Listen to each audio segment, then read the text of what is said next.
이 나라를 북한의 위협으로부터 지켜주시고 평화롭고 안정되게 하옵소서. 순복음 명령교회가 흥왕하며 왕성하게 하옵시고 부흥의 역사가 있게 하옵소서. 목사님 전하시는 말씀이 우리 마음밭에 떨어질 때 감동과 깨달음을 주시고 믿음을 돌아보며 진실되게 하옵소서. 그 말씀이 우리의 인도자가 되어 주님의 뜻을 따라 살아가게 하옵소서. 진리와 생명 되신 주님을 쫓아가게 하옵소서. 우리의 모든 것 되시고 주인 되시는 주님께 감사드리며 예수님 이름으로 기도드리옵나이다. 아멘. 사무엘하 13장 20절서부터 22절까지를 교독합니다. 그의 오라버니니 압살롬이 그에게 이르되 내 오라버니 암논이 너와 함께 있었느냐?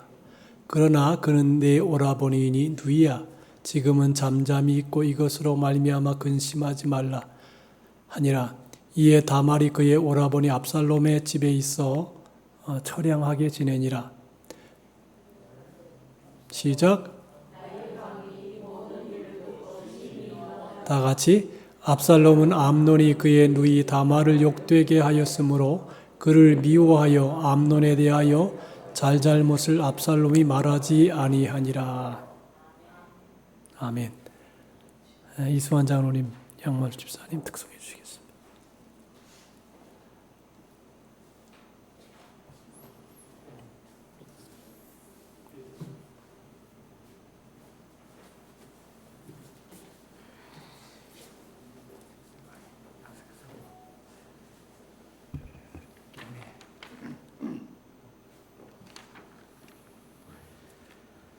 주는 나를 기르시는 목자요 나는 주님의 귀한 어린 양 푸른 풀밭 맑은 시내 물가로 나를 인도하여 주신다. 주는 나의 좋은 목자 나는 그의 어린 양 저를 따라 꼴을 먹여주시니 내게 부족함 전혀 없어라. 못된 짐승 나를 해치 못하고 거친 비바람 삼지 못하리. 나의 주님 강한 손을 펼치사 나를 주야로 지켜주신다. 주는 나의 좋은 목자 나는 그의 어린 양 저를 따라 벌을 먹여주시니 내게 부족함 전혀 없어라. 아멘. 아멘. 하나님 아버지, 오늘 낮 예배로 하나님께 영광을 돌리고 또 후 예배로 하나님 앞에 나와왔습니다. 하나님이 사랑하는 우리 이수환 장로님, 양만수 집사님, 이렇게 하나님 앞에 영광을 돌렸습니다.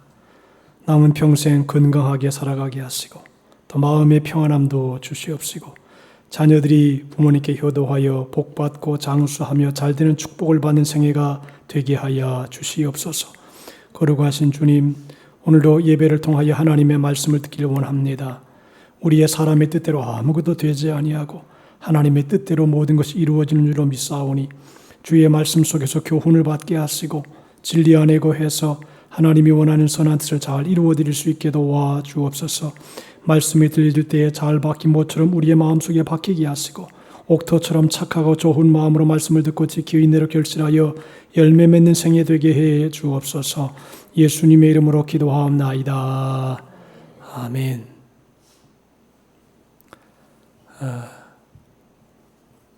우리나라의 대표적인 경제 대가인 재벌인 이병철 씨가 이런 말을 했다고 합니다.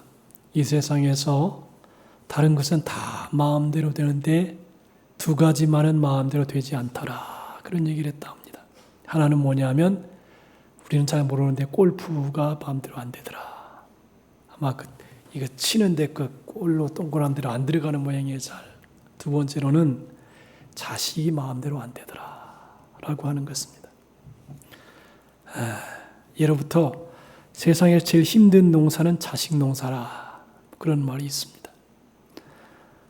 제일 힘들고 마음대로 안 되는 것이 자식 농사다라고 하는 것이죠. 이 세상에서 다른 일들은 다 성공했는데 이 자녀 교육에 실패하는 분들이 종종 있습니다. 제가 이제 영적으로 대가하면 조영기 목사님인데 조영기 목사님도 꽤나 자식 때문에 속을 많이 썩었다 하는 얘기를 들었습니다. 또 목사님들이 이렇게 얘기를 하다가 자식 얘기만 나오면 아주 머리가 팍 돌아간답니다. 왜냐하면 내 마음대로 안 되니까. 그 성경에도 보면 훌륭한 인물인데 자식 농사는 엉망이 된 사람이 누구냐면 다윗입니다. 다윗이 성군이요 이스라엘의 대표적인 임금이고 통일 왕국의 왕이고 국가적으로 역사적으로 큰 업적을 남겼음에도 불구하고 다윗은 자식 때에 가서는 엉망이었습니다. 여러분 다윗을 개인적으로 보면 하찮은 목동에서 한 나라의 왕이 되었고 연약한 나라를 크게 부강시켰고 인격적으로나 신앙적으로 많은 사람의 존경을 받는 인물이었습니다. 한 남자로서 그렇게 되기가 쉬운 일이 아닙니다. 이렇게 외적으로 볼 때 다윗은 훌륭한 사람이었지만 자녀들 문제는 그렇지 못했다 그렇게 봅니다. 자녀 교육에 있어서는 할 말이 없고 마음이 아픈 것이 사실이라는 것입니다. 그저께 소방관 하나가 30살짜리가 그 노인 한 명 구하려다가 죽은 그 순직한 그 소방관 30살짜리. 그거 생각하니까 마음이 얼마나 아픈지 몰라요. 30살짜리. 결혼도 안 했을 것인데 꽃다운 나이에 그것도 소방을 전공을 하고 그 소망에서 4년 동안이나 사수를 하고 겨우겨우 들어갔는데 사명감에 그냥 탁 해서 70대 노인을 구하려다가 세상을 불에 다 떠나 죽었습니다. 그러니까 그런 생각들이 그렇게 너무 열심히 하지 말아야 되겠다. 사명감이라고 하지만 이제 돌아갈 분은 돌아갈 뿐이고 살아야 될 사람은 살아야 되는데 30대의 노인, 30대 젊은이가 죽었다는 생각이 들으니까 자식 같잖아요. 너무 마음이 안 좋습니다. 그런데 여러분 부전자전이라는 말이 있죠. 아버지가 한 대로 자식도 하고 모전여전 어머니가 한 대로 딸도 한다 하는 얘기죠. 부전자전이나 모전여전이나 두 개 다 부모의 것이 그대로 자식들에게 물려지는 경우가 많다는 것입니다. 좋은 것도 물려지고 나쁜 것도 물려지고 또 유전적인 혈통도 있잖아요. 유전적인 질병도 이렇게 계속 내려간다 그러지요.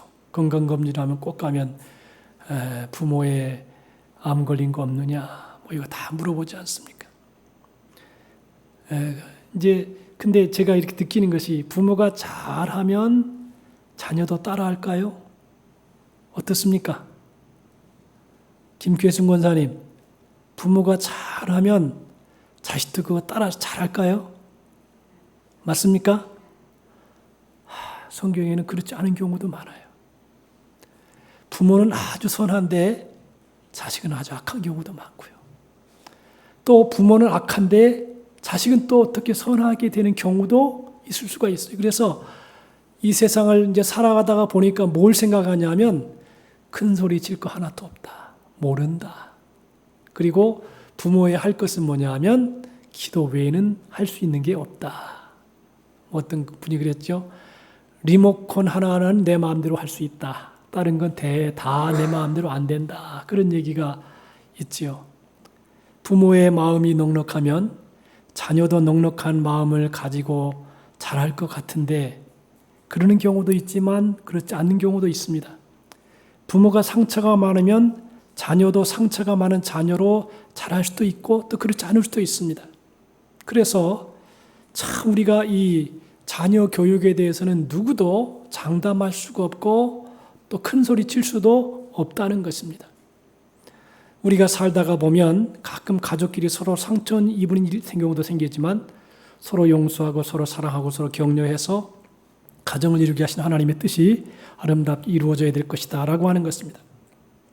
가정은 우리의 상처를 아물게 하기 위한 보금자리이지 서로 상처를 입히는 전쟁터가 아니라고 하는 것입니다. 여러분 오늘 본문 사무엘하 13장에는 한 콩가루 집안이 나옵니다. 형제 사이에 강간도 벌어지고요. 살인도 벌어집니다. 이 놀라운 일들이 콩가루 집안의 주인공이 누구냐? 다윗의 자녀들이라고 하는 것입니다. 왜 이 가정이 이렇게 되었을까? 가장 직접적인 원인은 사무엘하 11장에 나오는 우리아의 아내 밧세바의 간통 사건 때문입니다. 이 당시에 다윗은 여러 명의 아내가 있었습니다. 그러면서도 우리아의 아내 밧세바를 범할 뿐 아니라 우리아를 전쟁터에 나가 죽입니다. 아내가 한 명만 있는 게 아니라 여러 명이 벌써 있었어요. 그럼에도 불구하고 또 우리아의 아내를 탐합니다. 한 번 더 하다가 인생을 망치고 만다는 것입니다. 그 뒤에 다윗의 가정은 풍비박산됩니다. 첫 아들 암논이 자신의 이복 여동생인 다말을 강간합니다. 그 사실을 알고 다윗이 분노를 했습니다. 그런데 어떤 조치도 취할 수 없었습니다. 다윗이 뻔하게 이복 누이를 이렇게 강간한 내용을 알면서도 다윗이 어떤 말도 못합니다. 그냥 이렇게 두고 볼 수밖에 없어요. 왜냐하면 자기가 그런 일을 범했으니까. 야, 너 이놈! 이렇게 말을 못한다는 것입니다. 그러니까 여러분들 부모가 자기 할 일을 다 해놔야지. 그래도 할 말도 하는데 그렇다고 해봤자 또 뭐 이게 또 좋아진다는 보장도 없습니다. 참 우리가 성경을 보면 참 기가 막힌 일들이 많이 나옵니다. 다윗이 심히 분노했지만 아무 말도 할 수 없습니다. 자기의 생활이 안 좋았기 때문에. 자기도 그런 행동을 한 사람이 어떻게 제대로 벌을 내겠냐라고 하는 것입니다. 그러니까 다말의 친오빠인 압살롬이 한을 품고 2년 후에 계략을 꾸며서 그의 이복형 암논을 죽였습니다. 가족들이 서로를 혐오하고 죽이는 관계가 되는 것입니다.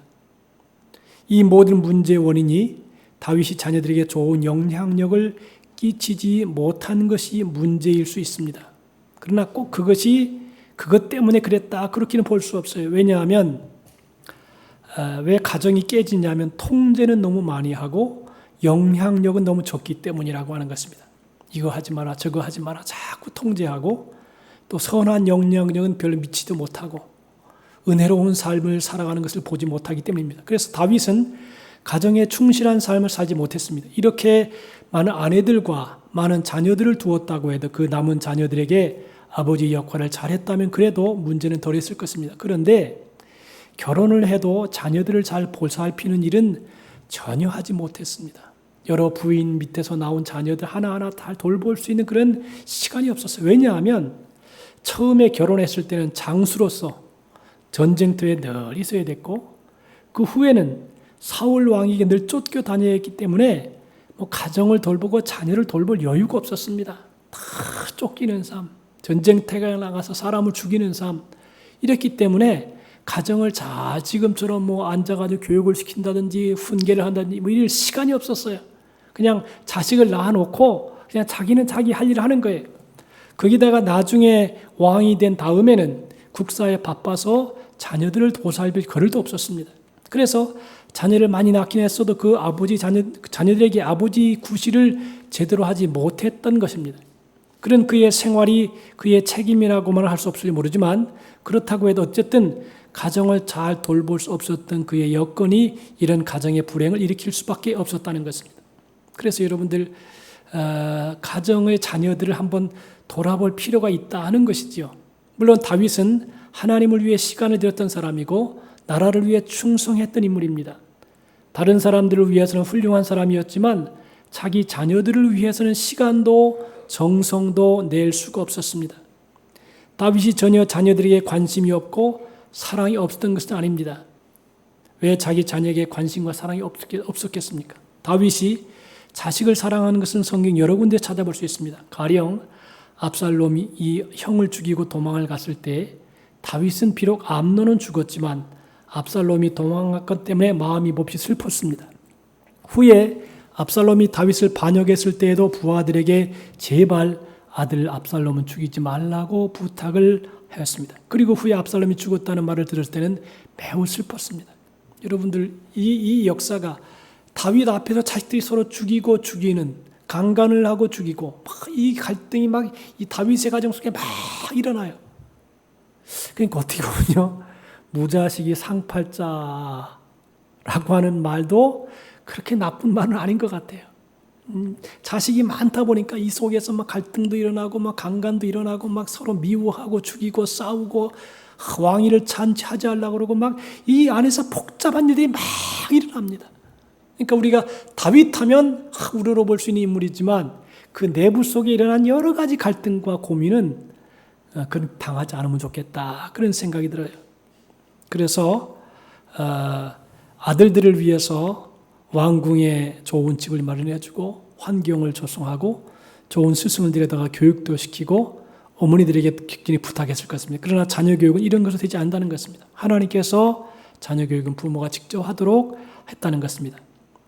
가정에서의 상처 치유 방법을 보면 압살롬처럼 한을 푸는 사람이 많아요. 겉으로 볼 때는 괜찮은 것 같은데 속에는 많은 한이 있고 대화가 안 되고 이해를 못 해주고 그래서 갈등이 생기고 서로 미워하고 시기하고 질투하고 이런 것도 있다는 것입니다. 어떻게 상처를 치유할 수 있을까? 가정에서의 상처 치유는 하나님과의 관계 회복을 하는 방법과 유사하다는 것입니다. 첫째로 정직한 자백이 필요하다. 둘째로는 잘못에서 돌아서는 회개가 필요하고, 셋째는 하나님을 향해 마음을 열고 하나님의 용서와 사랑을 받아들이는 것이 필요하다는 것입니다. 그리고 가정 내에서의 상처 치유를 위해서도 매일 이 같은 세 가지가 함께 기도되어야 된다는 것입니다. 첫째로는 정직한 자백. 가정 내 갈등이 일어날 때 한 사람만 일방적으로 잘못하는 경우는 거의 없다고 하는 것입니다. 그 말은 자기 잘못도 있다는 것이죠. 그처럼 자기 잘못을 인정할 줄 알아야 된다. 그런 태도가 바로 용기이고 성숙함이라는 것입니다.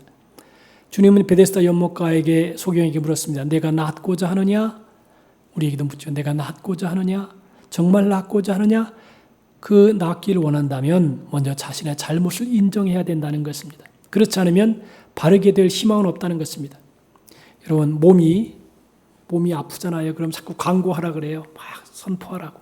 그러면 이런 방법 저런 방법 많이 나와요. 그죠? 여러분도 모이잖아요. 그러면 어디 아프다. 나도 아파 해가지고 많이 나온단 말이에요. 그런데 자기가 아프면, 몸이 아프든지 마음이 아프든지 아프면 자꾸 이렇게 얘기를 해주면 여러 가지 치유 방법이 나온다는 것입니다. 근데 몸에 신호가 와도 괜찮다고 하면 병은 커지게 된다는 것이죠. 그래서 병원에 가서 제가 여기가 아픕니다 인정해야지만이 그때부터 치료가 될 수 있습니다. 제가 얼마 전에 새벽에 일어나기만 하면 위가 안 좋아요. 막 이 배가 살살 안 좋아요.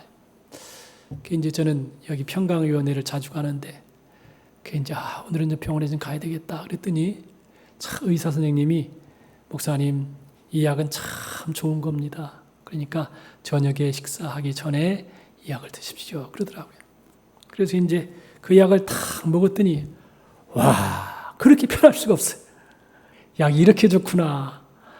이 아침에 새벽 기도를 하고 이제 돌아오면 운전하고 오면 몸 살살살살 아프고 그냥 허전한데 근데 그 약 하나 먹었더니 아주 편안하고 이렇게 좋게 지나가는 것입니다. 그래서 먼저 자기의 병을 자백을 하고 내가 이렇게 안 좋다. 그렇게 고백을 하고 상처가 나고 그러면 그 얘기를 충분히 들어준 다음에 자기 약점을 내세웠으면 그것을 하나하나 잘 치유해 나가는 그런 과정이 필요하다는 것입니다. 사실 여러분들 먼 사람이 상처를 주는 게 아니라 가까운 데 있는 사람이 상처를 줍니다. 부부 사이, 부모 자녀 사이. 참 이제 저희는 이제 나는 좋은 의도를 가지고 이렇게 얘기했어도 상대방이 좋은 의도를 받지 아니하면 그거는 좋은 게 아니에요. 그죠? 나는 좋은 생각을 가지고 말도 하고 행동도 했는데 저쪽이 좋게 안 받아들여. 그러면 그건 아무것도 아니에요. 그때는 차라리 말을 안 하는 게 낫지 않나 하는 생각이 들어요. 그래서 정직한 자백은 인간 관계의 치유를 위해서 필수적인 것이다.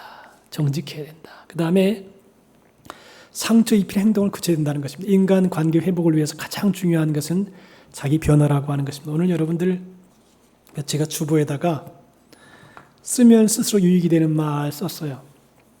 이거 참 좋은 말인 것 같아요. 상대방의 능력을 200% 이끌어내는 말, 당신을 믿어. 당신은 건 다 믿어. 이거 얼마나 좋은지 많이 몰라요. 그리고 작아지는 용기를 크게 키우는 말은 그래 너는 할 수 있다. 그리고 무엇보다 더 큰 힘이 되는 말은 널 위해 기도할게. 여러분들 제가 이제 목회를 하면서 너무 힘들 때가 있었어요. 한때.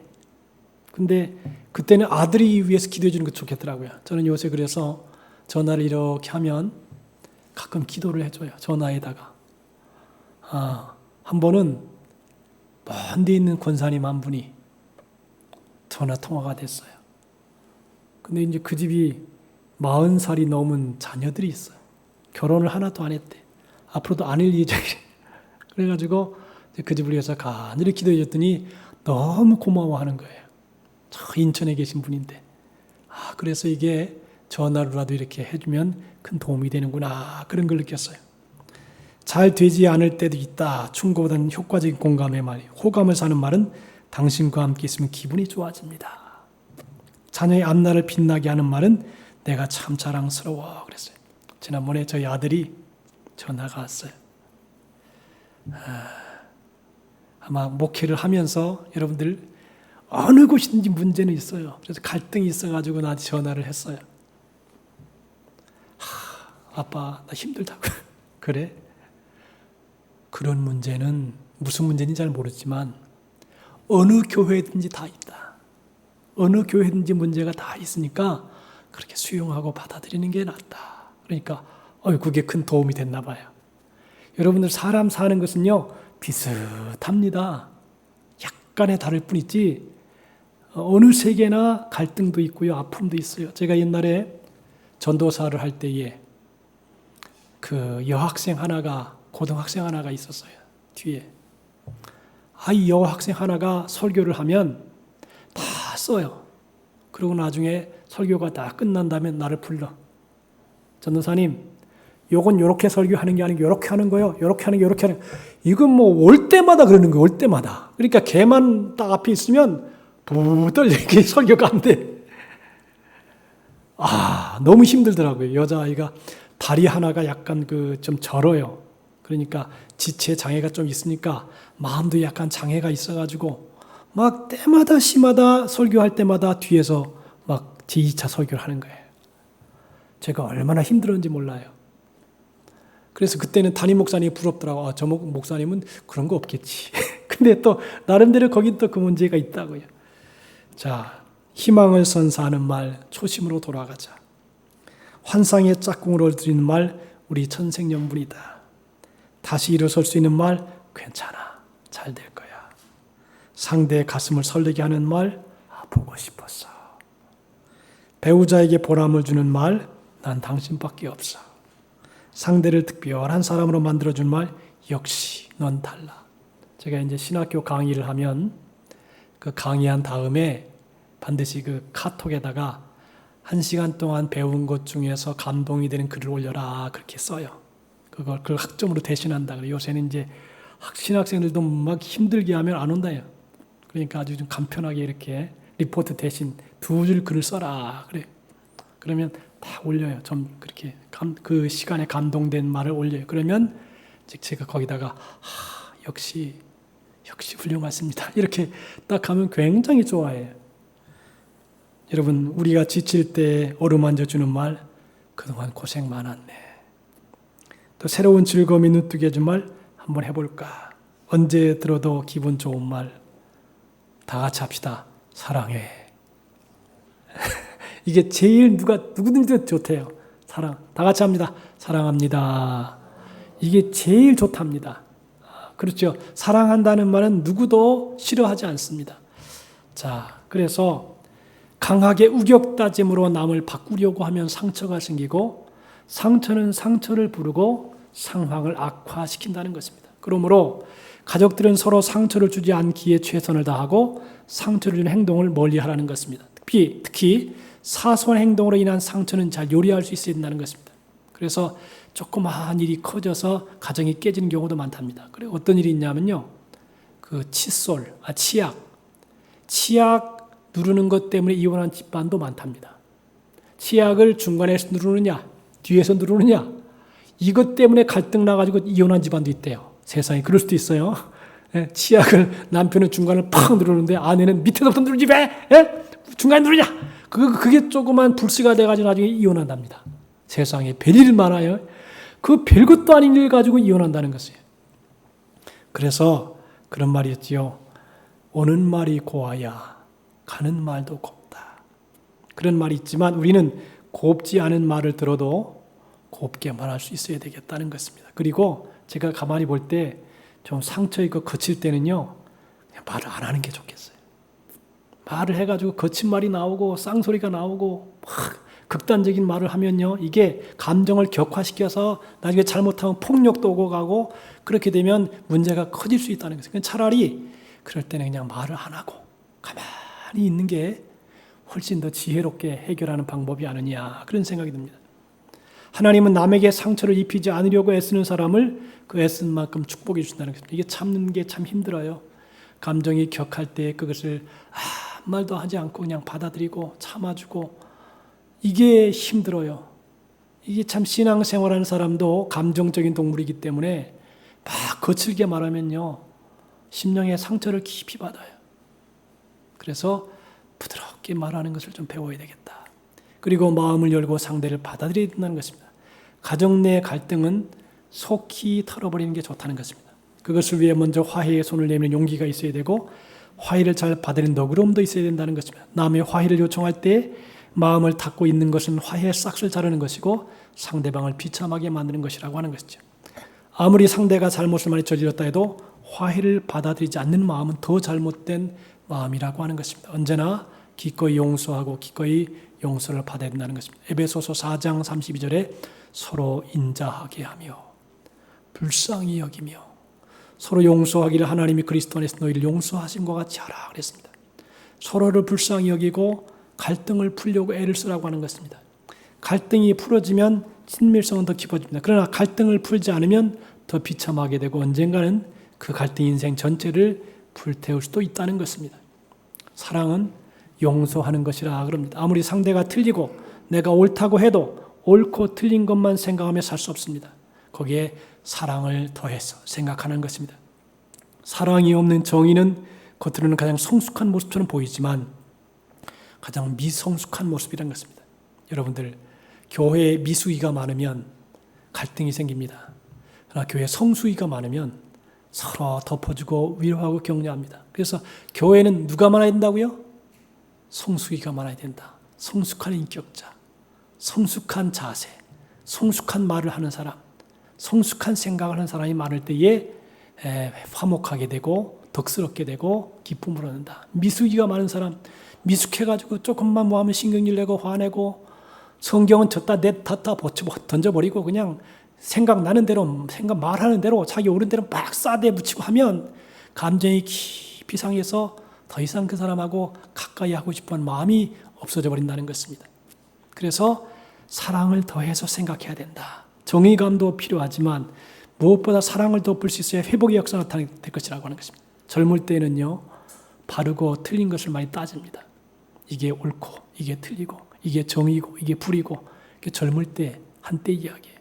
근데 나이가 먹어가면서는 틀리고 옳은 것을 따지는 게 아니라 사랑을 가지고 대해라. 성숙한 마음을 가지고 이렇게 사람을 대하는 것이 훨씬 더 유익하다라고 하는 것입니다. 옳고 틀리고 막 해대봤자 서로 상처만 되고 갈등만 깊어진다는 것입니다. 그리고 마지막으로는 기도로 충만해야 된다. 아무리 말씀을 통해서 이론적인 무장을 잘해도 하나님이 도와주시지 않으면 아무것도 할 수 없습니다. 그래서 기도가 필요합니다. 여러분들, 기도가 결론이 뭔지 아세요? 내 뜻대로 마옵시고 당신 뜻대로 하십시오. 그거거든요. 사랑과의 갈등의 문제가 왜 안 됩니까? 내 뜻대로만 하고 당신 뜻은 물리쳐버리니까 이 갈등만 생기는 거예요. 그러니까 마지막에 뭐냐? 당신 뜻대로 하십시오. 이게 중요한 것이거든요. 가족들에게 잘해주는 것도 중요하지만 그 가족을 매일 하나님께 드리는 것이 중요하다는 것입니다. 하나님이 나도 쓰시면 당신도 쓰신다는 것이죠. 그죠? 하나님이 나만 쓰십니까? 당신도 쓰시지. 함께 다 살아가는 것인데 기도에서 성령이 임하게 되면 성품이 부드러워집니다. 막 거칠어지잖아요. 사람 성품이 거칠어지면 참 다루기도 힘들고 사람 간에 상호 간에 지치고 피곤하고 정도 떨어집니다. 문제에게 해결이 안 되고 상처 치유가 되지 않습니다. 그래서 우리가 성령 충만해야 됩니다. 우리는 한때 전투적이고 표정이 근엄하게 되고 목소리가 쉰소리가 나고 눈빛이 날카롭게 되는 것이 성령 충만의 오해로 표시한 적이 있습니다. 사랑을 성도 여러분 뭐 이래잖아요. 이런 시대는 이제 지나갔어요. 그게 아니에요. 더 온유하고 더 부드럽고 더 낮아지고 더 바른 예의를 가지고 대하고 그래서 여러분 성질을 날 때마다 더 예의를 지켜야 돼요. 부부싸움할 때 막 화내죠. 그럴수록 정상적인 바른 언어 생활을 해야 돼. 예의를 쫙 갖춰야 돼. 그래야지만이 성숙한 모습 보이지 기분 나쁘다고 막 해대고 그렇게 되면 피차간의 감정의 골이 깊어진다는 것입니다. 성령 충만의 가장 큰 특징 중에 하나는 뭐냐면 인간 관계를 잘한다는 것입니다. 하나님의 뜻을 실천하면서 부부관계가 좋고 상하 관계를 잘하고 고부관계, 친구관계, 성도 관계를 잘하는 것이 성령 충만의 가장 큰 증거입니다. 그래서 성령 충만의 증거는 뭐냐? 마치 기름처럼 부들부들하게 잘 넘어간다는 것이죠. 여러분 자동차가요 2만 개의 부품이 있답니다. 다 쇳덩어리예요. 대부분 다. 그런데 중요한 게 뭐냐면 마찰 없이 무리 없이 부드럽게 소리도 없이 가는 이유가 뭐냐면 윤활유가 있기 때문이다. 윤활유. 이 기계와 저 기계 사이에 부드럽게 이렇게 흘러가는 윤활유가 있기 때문에 그 큰 차도 소리가 하나도 안 나고 쫙 가잖아요. 아무리 개성이 강한 사람들이 모여 있어도 성령 충만하면 그 윤활유처럼 부드럽게 될 수 있습니다. 그래서 문제는 우리에게 성령 충만이 있느냐 무엇이 그것이 문제입니다. 우리의 기도로 그처럼 성령 충만한 사람들도 우리는 각종 상처는 급속히 치유될 것입니다. 가족과 모이기 전에 기도하고 마음을 준비해서 상처를 회복할 수 있어야 된다는 것입니다. 그 일은 어려운 일이 아니고 이기주의와 욕심을 버리고 상대방의 마음을 깊이 배려할 줄 아는 지혜가 있어야 된다는 것입니다. 이 두 가지만 버리고 사랑하는 마음만 가지면 얼마든지 할 수 있다는 것입니다. 모든 가정은 다 귀합니다. 여러분 어쨌든 가정이 참 소중해요. 가정 안에 서로 위로가 되고 힘이 되고 축복이 되어서 행복한 삶을 살아갈 수 있습니다. 이 다윗의 가정을 통해서 위대한 임금인데 위대한 통일 왕국의 왕인데 이 속에서 일어나는 여러 가지 갈등과 고민과 살인과 간음과 강간과 이 모든 것들이 다윗서부터 시작되었고 또 마귀가 들어가서 막 뒤집어 엎어놔요. 사랑해 여러분 이 교회 짓는 게 굉장히 중요한 일이잖아요. 이 교회를 져놓으면 계속 예배를 드리잖아요. 어쨌든 마귀가 제일 싫어하는 거예요. 교회를 져놓으면 계속 예배가 되면 하나님의 은혜가 임하고 또 회복도 임하고 축복도 임하고 막 하나님을 확장되잖아요. 그러니까 교회를 지기를 제일 싫어하는 게 마귀가. 어쨌든 교회는 거룩한 일을 위해서 일하잖아요. 이제 4월 11일 날 교회 공간을 잘 활용하는 그 세미나가 열려져요. 여러분 이게 얼마나 중요한지 몰라요? 교회가 일주일 동안 주일 한 3일 예배 이렇게 예배드리고요. 보통 쉽니다. 그러면 그 시간 그 전에 목사님들 다 불러 모아놓고 그럴 땐 이렇게 행정적으로 처리하고 이렇게 활용하고 그 세미나가 열려지는 게 굉장히 중요한 일이에요. 그래서 내가 어서 오라고 광주에서 세미나하는 목사님 갔다가 여기 또 이제 하루 세미나 만들었어요. 여러분 우리가 신앙은요 생활이에요. 신앙과 삶이 별개가 아니란 말이죠. 그죠? 신앙은 생활이어야 돼요. 사랑과 희락과 화평과 오래 참과 자비와 양성과 충성과 절제 성령의 열매가 맺혀져야 되는데 성령의 열매는 하나도 없고 육체적인 열매가 가득 차면 인격적으로 아주 이렇게 존경할 수 없는 그런 상태가 되는 것입니다. 오늘 우리가 다윗의 가정에 있었던 일은요. 여러분 다윗도 그랬어요. 우리의 가정은 또 얼마나 많은 갈등이 있겠어요. 그리고 많은 어려움도 있어요. 어쨌든 우리가 성령 안에서, 은혜 안에서 모든 문제를 잘 소화해서 하나님께 영광 돌리는 우리 모두가 되실 수 있기를 주님의 이름으로 축복합니다. 그래서 기도해야 됩니다. 여러분들, 우리의 자녀를 위해 살 일은 기도밖에 없어요. 하나님, 우리 아들, 딸 부탁합니다. 하나님이 손대해 주십시오. 그렇게 해야 되는 것입니다. 오늘도 여러분들 이 말씀을 생각하면서 늘 깨어 기도해서 우리 자녀들이 행복하게 잘 자라고 또 치료가, 상처가 치유되고 기쁨을 얻고 힘을 얻는 우리 모든 성도의 가정이 되시기를 주님의 이름으로 축복합니다. 할렐루야. 기도하십시다. 하나님 아버지 고맙습니다.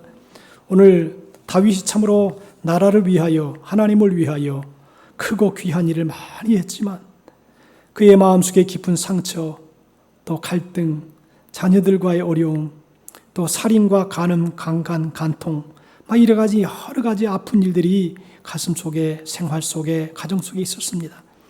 하나님, 우리로 하여금 한 번밖에 살지 않는 인생, 성령님의 파도를 타고 하나님의 은혜의 역사를 따라서 우리가 믿음으로 살아갈 수 있도록 온유하고 선하고 착하고 부드럽게 인생을 살아갈 수 있도록 인도해 주시옵소서. 그래서 주의 영광을 나타내게 하시고 하나님을 기쁘시게 하는 우리 모두가 되게 인도해 주옵소서. 예수님의 이름으로 기도하옵나이다.